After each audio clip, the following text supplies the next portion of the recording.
Malgré les dangers de la vaseline, elle crée une barrière occlusive. Elle donne une sensation de douceur, mais ne nourrit pas vraiment ta peau. Elle forme une barrière exclusive sur ta peau, le pétrolatum, l'ingrédient principal de la vaseline. Elle est issue des déchets du pétrole et elle empêche l'humidité de s'échapper.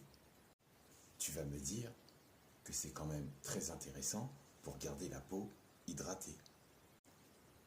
Oui, c'est vrai, mais en contrepartie aussi pour emprisonner toutes les bactéries, toutes les impuretés, toutes les salissures sur ta peau. C'est comme si on te soignait de la grippe, mais tu repars avec un rhume.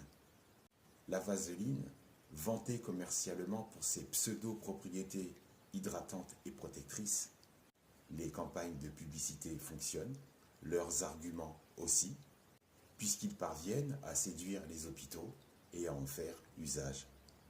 Ça ne veut pas dire qu'ils ont raison. Exemple, McDo. Tout le monde sait que ce n'est pas la nourriture la plus adaptée et la plus équilibrée pour l'être humain. Une consommation excessive crée des problèmes, crée des maladies, des problèmes d'obésité et de multiples autres pathologies, et problèmes de santé sérieux et préoccupants. Personne n'interdit à McDo la vente de leurs produits pour autant. Ils lancent même des pubs régulièrement pour attirer une clientèle de plus en plus nombreuse. Des publicités éclatées, des publicités bien pétées, mais ça n'empêche pas la majorité de la planète de consommer leur daube. C'est le monde des affaires. Un produit douteux et dégueulasse pour l'être humain.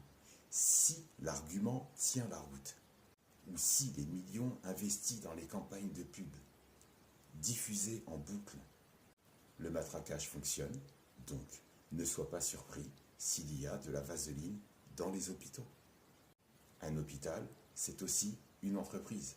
Une entreprise fait de l'argent. La vaseline crée une barrière occlusive qui empêche l'air et l'humidité de pénétrer.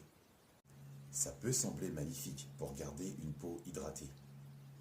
Mais pour une plaie, un peu de sérieux.